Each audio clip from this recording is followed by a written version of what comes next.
Hello. Baby, this arrogance thing has got me in a chokehold, child. A complete chokehold. So, I made a video prior to this one about me becoming aware that I am arrogant, right? So, I asked 5 different people about me being arrogant. And they was like, we thought you knew. You've been arrogant all your life.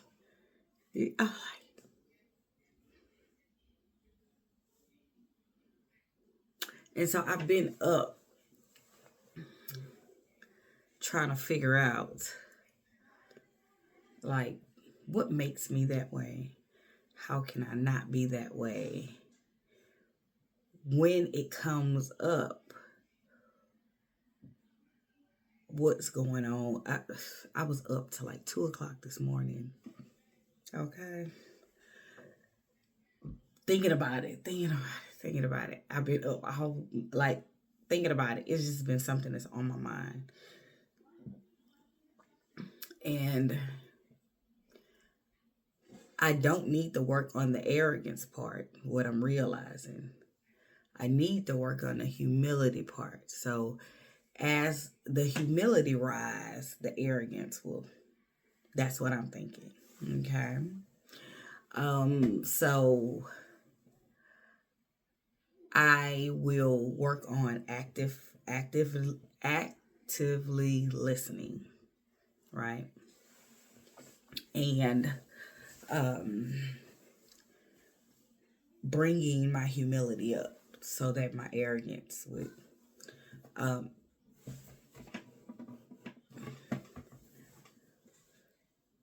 I'm going to have to be mindful that when it comes up, what's happening in the room? What am I feeling inside? So now I am going to be more mindful of how I respond and how I treat people.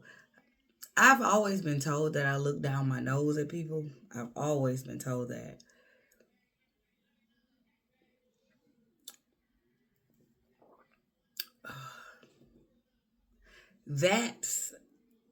I don't mean to look down my nose at people,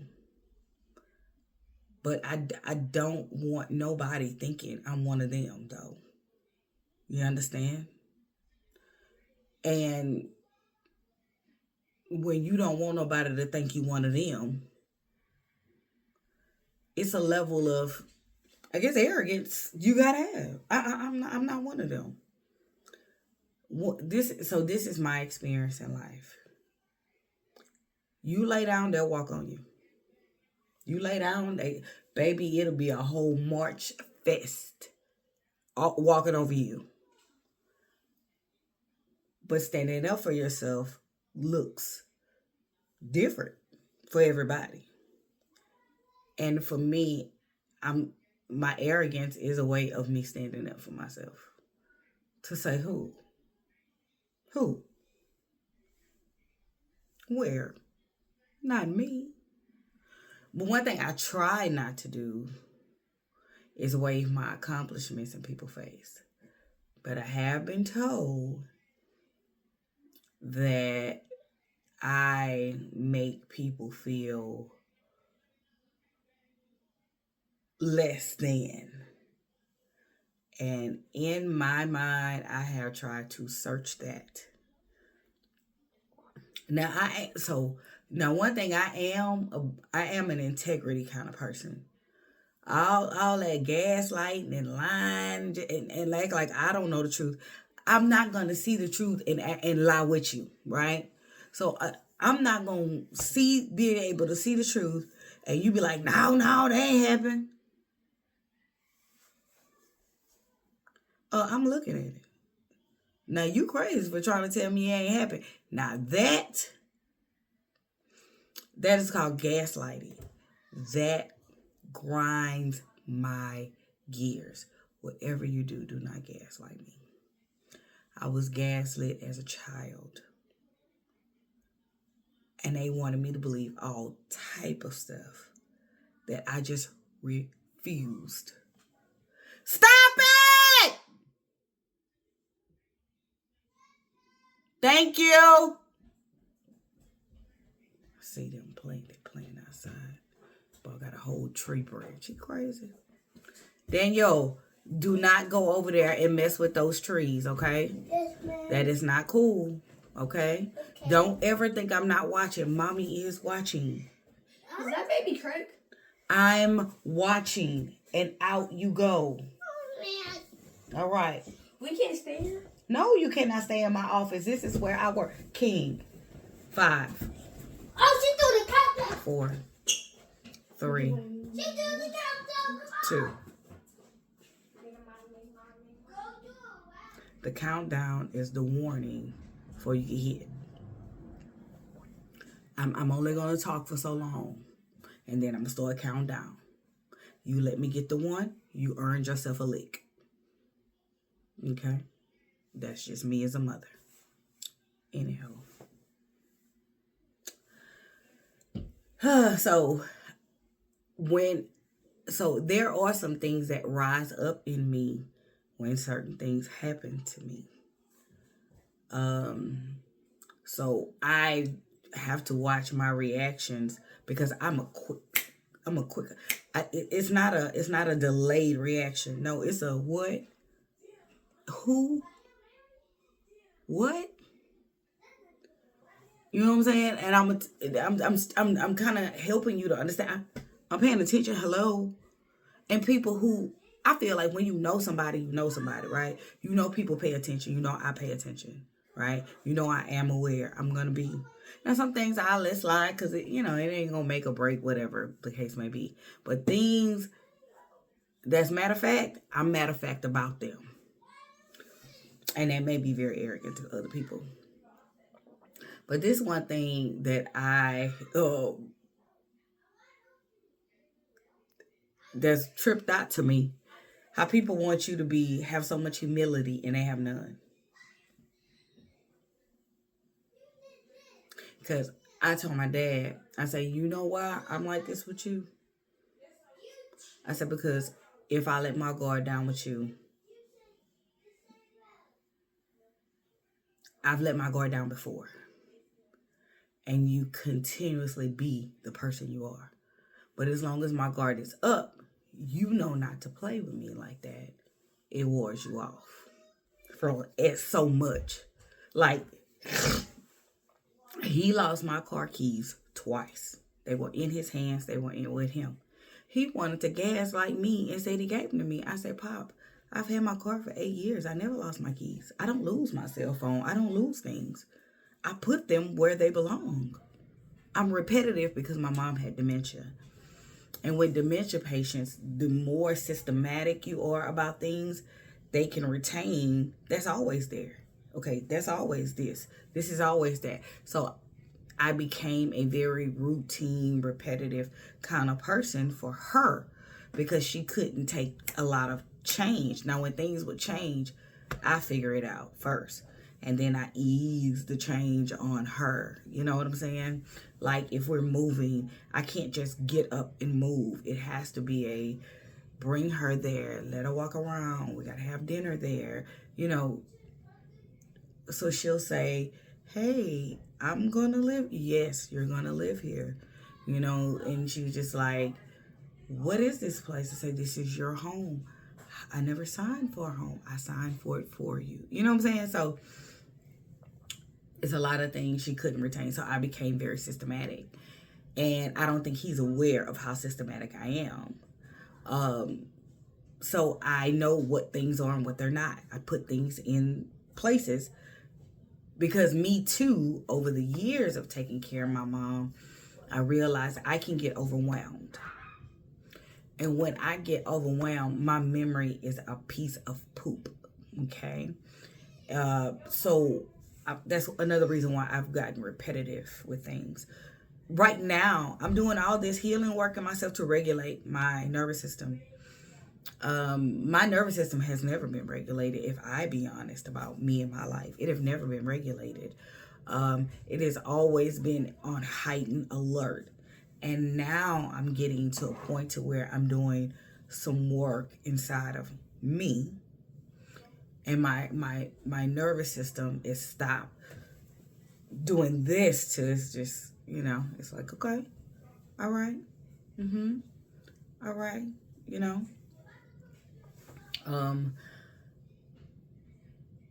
I can feel it because I don't feel so anxious or panicky, But I do remember a time and when you go to the doctor and they can't never find nothing wrong with you, but there's always something wrong with you, but they can't never find nothing wrong with you, but there's always something wrong with you. That's a doctor is going to drop you in a mental health box. Everything is saying ain't nothing wrong with you, but something wrong with you. Something's wrong with emotions and mind and balance and soul and stuff like that. So then they'll start talking about mental medications and like people on depression meds, and I don't think they know it. Oh, girl, I can't sleep at night, blah, blah, I gotta take it. Baby, those are depression meds. Come on now. So it's a lot of things I know about myself to keep myself regulated and to make sure my heart is not feel like it's beating out and beat outside my chest and my whole body feeling like it's going limp. No. Now I realize what my mom was saying when she came and had a talk with me about why she had to leave. So I completely understand it. I just couldn't see it. But I completely know what she's talking about right now. So working. Hey guys, what do you need? I'm doing a video, so can you please give me some privacy? Okay. Thank you, King. Thank you, Daniel. It's okay, Daniel.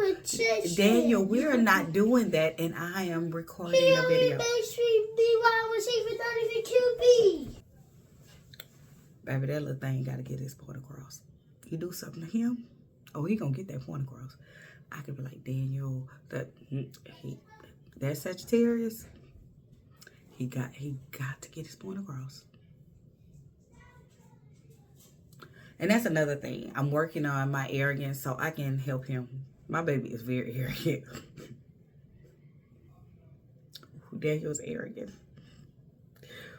Ooh, Daniel is arrogant, and I need to work on his humility part. So me and him gonna be working on that together. And I also need to work on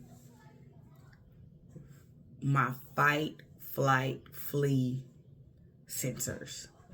Because certain things arise up in me when my fight or flight sensors is activated. And I've noticed that they haven't been so activated since I've really been working on myself. Like real work. Like before, I've always felt like I've been doing work on myself, and I would get better in areas, but this has been mining work, like going into a cave and doing like mining, chipping away at stuff. And so this stuff is being chipped away at. And because I want to build better relationships with people, I have to mind my arrogance. Not only do I have to mind my arrogance, but I have to mind my insecurities, because I've come to learn that people don't think I have insecurities. And I'm like, everybody do. There's nobody walking around without them.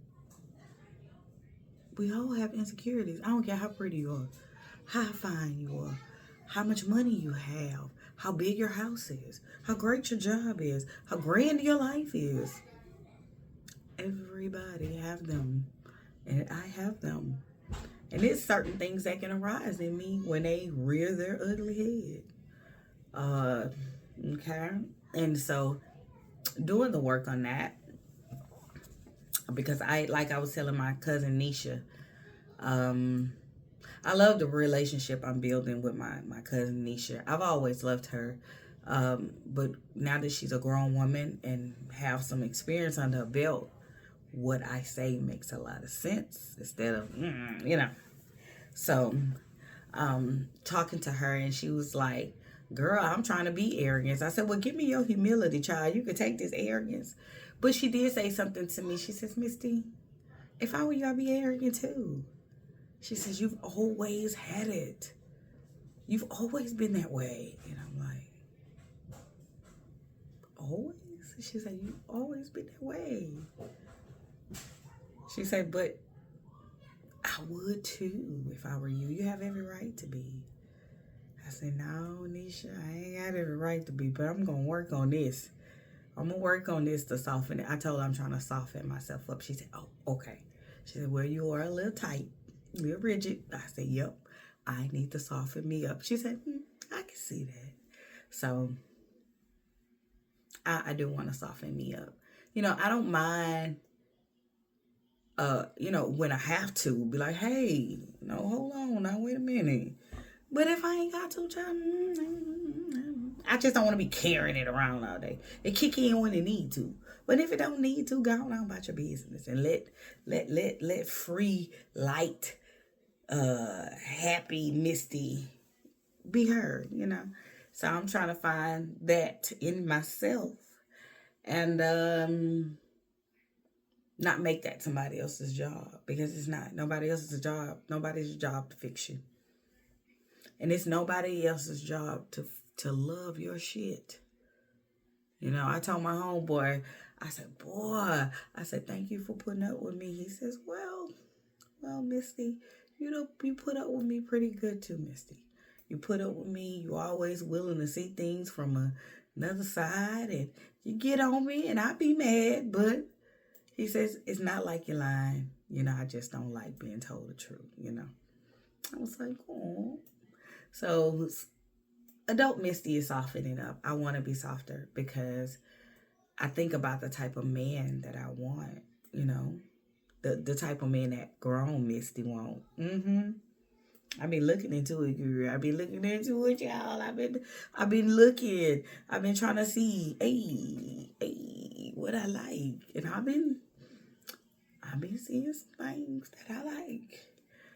And it is totally different than what I thought I liked. Well, what Lil Misty likes. It is cool. I like it. I like them pretty masculine.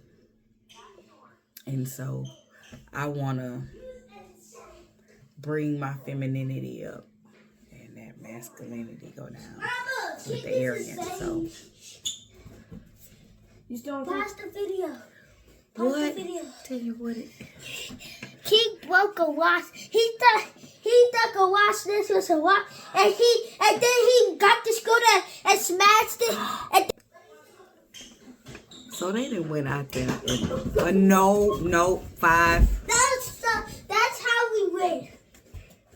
But you actually 4, 3, hurry up. 2.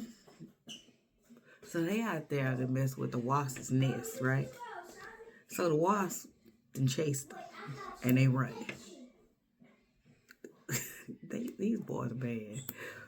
Ooh, my daddy coming to get them in a minute. Ooh, thank the Lord. He's coming to get them. Because these boys are bad. Ooh, I'm going to give him some money. Take them wherever you need to take them. Shoot, fly, don't bother me. And they out of school on Monday. Namaste. We got protection.